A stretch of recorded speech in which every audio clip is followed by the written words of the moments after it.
so I don't think this will go up to being fine, but it might. So don't quote me on that, but as you can see, it does heal itself. So if you feel comfortable enough that you won't die,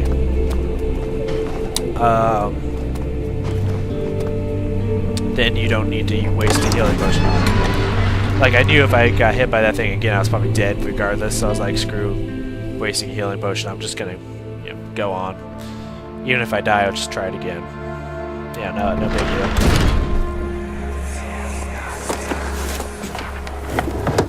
My journal is gone.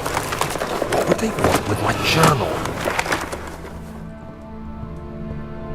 So that right there, that little flashback, you're like, huh, maybe I should find something in here. He apparently hit something. So the study has been ransacked, as you can see. Except for they left behind healing potions, because they're just like, oh, we'll be generous. You know, we stole his shit. Let's just give him a healing potion. It's technically not a potion of healing. It's more of a... whatchamacallit? More of just some kind of herbal ingredients that make you feel better, I guess, or something like that. That counts as a healing potion in this game. Fuck your book. Okay, now there's something you touch in here. Don't believe it's not the crowbar. Let's read it. 2nd of July, 1839. I received a letter today from the Algerian governor's office disclosing the fate of Herbert's expedition. About a week after my departure, Abdullah, one of the men traveling with us, returned from the desert. He was badly injured, as if maimed by a lion. The man rambled deliriously about the expedition being attacked by something horrible. The French quickly dispatched a search party to look for the expedition. After searching for days, they found the camp abandoned without any trace of Herbert or his men. Tomorrow, I'll retrieve the things they recovered from Herbert's tent at the customs house. I don't know what to make of it, but I'm worried for him. Ooh, so things are starting to get real serious up in here. Apparently something took Herbert and his men and attacked them. And it might be the same thing that Daniel is saying is following us.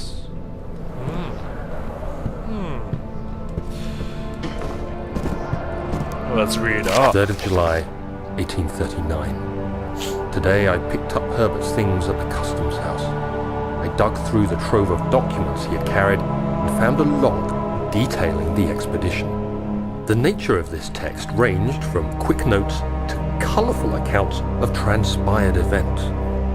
I skimmed the pages, trying to figure out what might have happened. May 17th, the day I was trapped inside the orb chamber, Herbert dryly states, "Recovered Daniel after 1 hour of entrapment." This confused me greatly. I was suffocating within minutes. How could I have lasted an hour? I continued reading the peculiar text. Herbert states his facts without judgment or passion, but suddenly I could read frustration into his text. He pushed his men to investigate the underground tomb, an effort which seems to have strained the minds of his men. Madness spread through the ranks, and Herbert had to take some extreme measures to continue. He finally visits the chamber himself, where he retrieves the orb to the surface. His account confuses me greatly. If he has the orb, what are those pieces in my drawing room? Oh shit. That's not good. Actually, I don't know if that's good or bad. Okay, so this one's locked. Broken lock. I'm sure we can pry that open. But be warned, the second you open this, shit's going to get real, I believe. Pretty sure it's the second you open this. You want to spot immediately. Yeah. The key. Please, let it be here. So you want to shut yourself in here. Oh no! Don't you fucking open that door. Immediately. Want to shut yourself in here. And don't open it until you hear this person leave.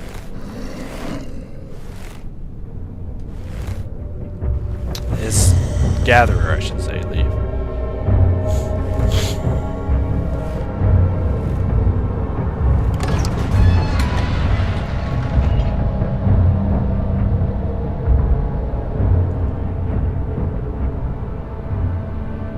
See, once you hear the music go back to normal, that means you're safe.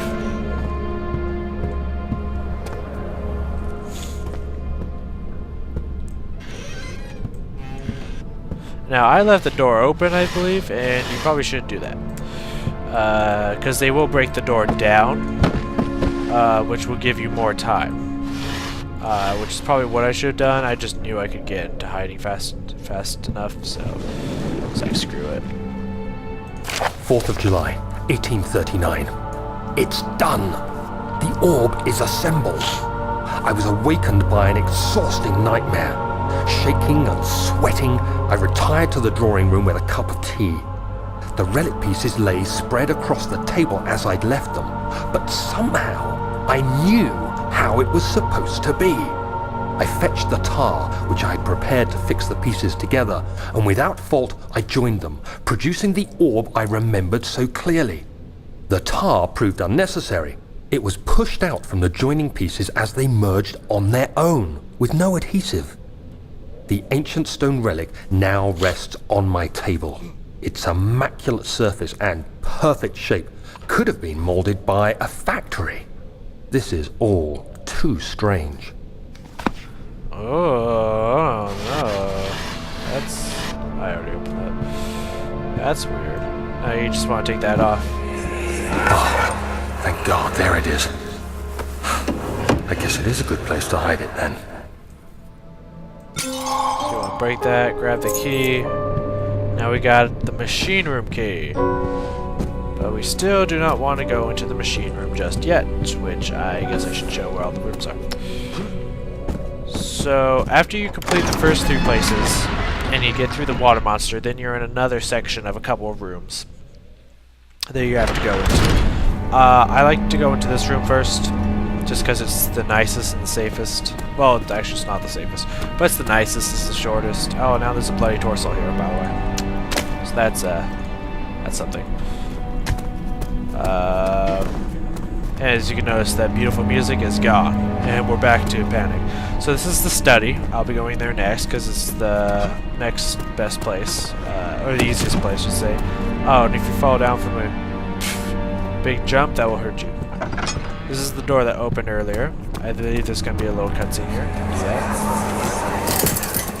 You have an ascending room. Will it take us to the inner sanctum? It will definitely take care of the vertical part of our journey. So, you have ridden an elevator before? Yes, the Colosseum at Regent's Park has one. It takes you to the gallery where you can view the panorama. Good. This ride might be a little longer, and in the other direction. Oh, no. Yes, so this is the place we want to go. But as you can see, the lever is not working. Memento. Find a way to start the engine that powers the elevator. The way to power it up is in this room over here, which is the machine room, but it is locked. That is odd. But we can use the key to unlock it. I don't want to do that. Well, I could do that and just walk away from it, but it's supposed to be like, okay, because that door opens right when you get here, which you may have saw, because it kind of draws your attention to it. Oh, here's another one. Don't forget your bag, Daniel. I won't, Herbert. There is no shame in using a parasol in the desert. As it happens, it's imperative to your survival. But it looks ridiculous. The shade will hurt much less than dying, I assure you. Yeah, it's a little flashback to Herbert and Daniel before they went on their expedition.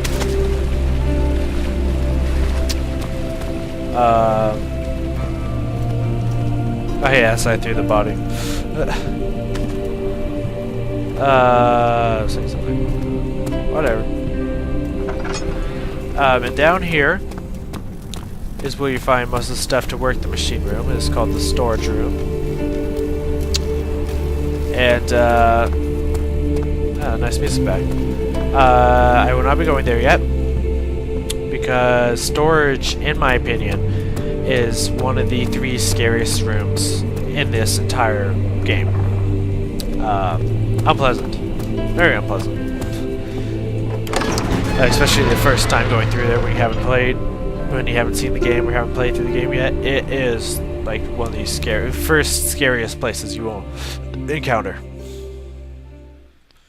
And we'll be dealing with that later. Right now we're going to tackle the study. Now, in the study, nothing will hurt you. You are safe in here, unlike the other place.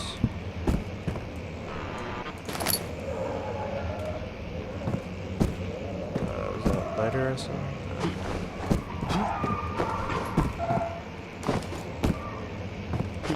Now, usually, I just thought about this. Usually, I don't ever miss any of the letters. So, I apologize if I end up missing one. If I do, I'll see what I can do about it, but I doubt anything.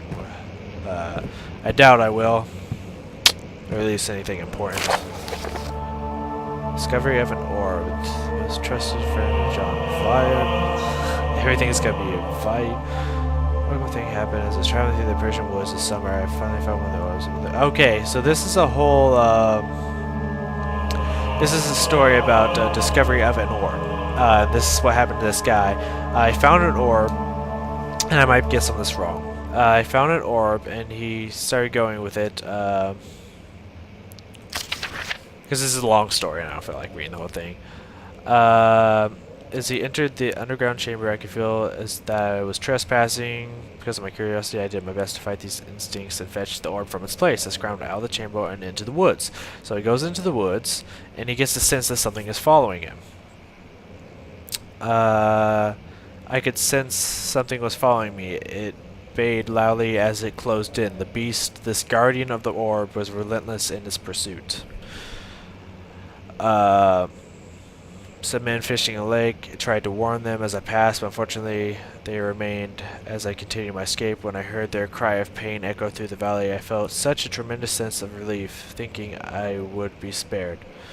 But the thing starts chasing him farther. He's running through the woods, scared out of his mind. Let's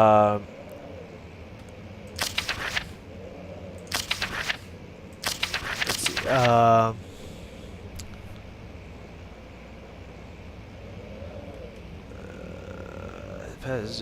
Pretty much, I think he drops the orb. Carried for miles away from the gusty field. The Guardian had taken the orb from me, but I still, until this day, I fear its return. Sometimes I lay awake at night listening for the howling cry I heard in the forest. It has been nearly a decade since that day, and I still haven't been able to write about that incident.